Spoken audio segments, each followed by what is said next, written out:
I want to begin by being honest with you.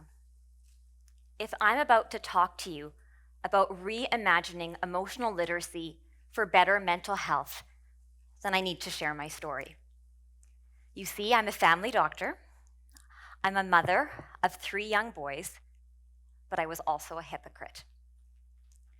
4 years ago, I had a really predictable life, and then my eldest son, Ishan, was born, and my world, although rewarding, became small with the constant nursing and diaper changes and the never-ending laundry.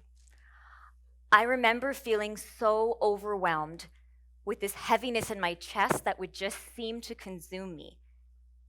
It took me almost a year to get help, as I refused to believe I could be suffering with these kinds of symptoms. Symptoms I later realized were due to postpartum anxiety. Here I was, a family doctor whose job was to work with youth and encourage them to share their own struggles with me. Yet my pride held me back from sharing when the story was my own. Perhaps it was because I equated my anxiety to a weakness, and if I just persevered, it would disappear. Or maybe it was because I felt like somehow my training as a family doctor should armor me against any of these feelings. But that's the ironic part, isn't it? When 1 in 5 of us, 1 in 5 Canadians will suffer with some sort of mental health illness, there is still a feeling that having this means you have failed. My husband and I now have 3 children, and our youngest is just 3 months old. Although the tools I learned during my journey did bolster me for my subsequent pregnancies, I still have a lot to learn. A phrase that always stuck with me was this: it's your brain's job to keep you alive, but it's your job to keep yourself happy. Most of us aren't very good at this. We know all too well how to run ourselves down, telling ourselves that we can't do something or that we should be doing something that we're not. How many of us actually listen to that internal dialogue inside of our heads? How many of us hear that negative self-talk? Or do we just feel upset, frustrated, and guilty, and don't know why? The first step of even beginning to understand your thoughts, your emotions, and your behaviors is learning to become more self-aware. What is self-awareness? It's listening to that voice inside your head. It's learning to label and identify your emotions instead of just blindly reacting to them. So underneath the surface of my anxiety, I had feelings of fear, frustration, guilt, and even inadequacy that questioned, each in their own way, whether I would ever be a good mom. It's this self-awareness that forms the foundation of a concept I wish I had learned about in medical school. It's called emotional literacy. Just like we want our kids to jump and move and play through physical literacy skills, what about their emotional health, their emotional literacy? So emotional literacy is a term related to a term, emotional intelligence, or EQ, that some of you might have heard about. It was Dr. Daniel Goleman, an internationally recognized psychologist, that popularized this concept back in 1995. These are the components that make up your EQ: empathy, social skills, self-awareness, self-regulation, motivation. Just how emotionally intelligent do you think you are? Think about this as I ask you the following questions. So how would you handle negative feedback? Would you use it as an opportunity for growth, or would you shut down and blame others? That touches on self-awareness and self-regulation. Are you a self-starter? Are you motivated or driven by a cause, or driven by external factors? Money, fame, popularity. Do you try to see the perspective of others when working with them? When someone talks to you, do you feel heard? Do they feel understood? It's no surprise then that those with a higher EQ have better leadership potential, are more profitable in the workplace, and even have better health and relationships. Unfortunately, we as a society are becoming less emotionally literate, with a lower average EQ than we had even 10 years ago. The good news is that with training, you can improve your EQ, whereas to many, your IQ is somewhat fixed. So over the years, I felt like I had to share what I had learned. Luckily, much of my job is spent talking about mental health at the Youth Health Centre here in Abbotsford, BC. Our clinic is located within a larger centre pictured here called the Foundry Abbotsford.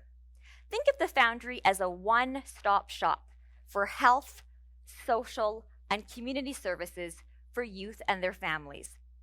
It is a place where someone between the ages of 12 and 24 can go to find counseling services, see a family doctor, get help filling out a job application, and a lot more. There are currently 11 foundries located across BC with plans for more to open. The Foundry Abbotsford opened its doors back in 2018, and we have already grown into one of BC's largest youth health centres. It is truly a resource we here in Abbotsford need to be proud of. So although we function as a full-service walk-in clinic, many of the issues we see are rooted in mental health. At the Foundry, we see the 14-year-old, so paralyzed with anxiety, they cannot attend school. We see the 19-year-old who is couch surfing and comes in need of food and shelter. We see the 16-year-old who spends their day wishing they were no longer alive. When I first heard these stories, I felt shocked. The shock turned to frustration, and now I'll be honest, at times I just feel numb. When a youth comes to me expressing suicidal feelings, I ask them a question. If there was a button that you could push that would just end it all, would you? It's not okay that many of our youth say yes. I want to be clear though, any diagnosis, any mental health diagnosis is often the result of a multitude of factors, both genetic and environmental. Every case we see is unique and therefore deserves its own tailored treatment. But I also strongly believe that medication is not for everyone. We tell our youth to exercise and eat well. We teach them about mindfulness and gratitude. And no one can deny that all of these elements are critical in supporting one's mental health. But the honest answer is, I rarely get a youth who comes back compliant with the advice that I've given them. Because of this, and because of what I've learned, I decided to make a simple change. I changed the way I talk to the youth. So instead of just asking them, how are you feeling? I ask them, can you label and identify the exact emotion or thought? Tell me what that voice inside your head is telling you. And these are the answers I get. It tells me I'm worthless. It tells me I'm ugly. Instead of just asking them the routine question, have you tried substances in the past? I ask them, how have you coped when things have not gone your way? One of my favorite questions to ask is this: what do you want to be when you finish school? Tell me about your dreams. I've had some interesting answers for sure, but a common one that I get is this: I want to work with other youth so they will never have to go through what I've gone through. And this to me shows the potential of our youth, that they already have more empathy, more intrinsic motivation than I could ever imagine. You see, medicine can be so reactionary. We see a problem, we diagnose it, we treat it, often with medication, and we move on. How do we shift this conversation about mental health to a more preventative approach and help youth before they even enter the doors at the Foundry? Think about this for a second. Children spend 923 hours each year in the classroom. 50% of mental illness begins by the age of 14. So if there was any environment to cultivate these emotional literacy skills, it is within our school's curriculum. This type of curriculum, often referred to as social-emotional learning, does everything we just discussed about emotional intelligence. It teaches kids to be attuned to their emotions, to foster empathy, and create meaningful social connections. Although this kind of curriculum is now becoming part of the BC curriculum, there is still a lot of work that needs to be done, starting with providing the appropriate resources to our teachers so they can take care of their own mental health, as well as the mental health and well-being of those they teach. For someone that works on the front lines of mental health, the efforts will be worth it. Numerous studies have shown that this kind of curriculum improves a child's attitudes towards themselves, others, and school. It improves their academic performance and it decreases their behavioral issues, but the benefits don't stop there. These kids are more likely to graduate, have lower rates of substance abuse, and perhaps noteworthy is the fact that they have lower diagnosable mental health conditions. But just forget the stats for a second. What if we were to raise our kids to be more self-aware, more empathetic, more connected? This to me is just kindness. And we as a society, as a species, certainly need more of this. Researching this talk, I've come to realize we cannot exist in silos. Physicians over here, educators over here. We cannot fool ourselves into thinking that what we teach our kids in the classroom will not directly affect the conditions we see in our clinics. When I do get the chance to speak with the teacher with the patient's permission, it's often extremely insightful. I can learn about how they're coping, if they're being bullied, and what supports are in place.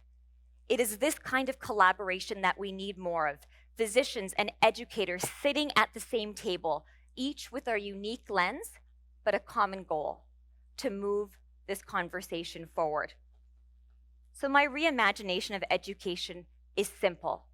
Put more focus on emotional literacy skills through social emotional learning, and let's change this dialogue from mental health to mental wellness. Until then, I promise to teach my patients everything I've known. And just like I teach them, they teach me. They teach me about courage, about authenticity, about resiliency.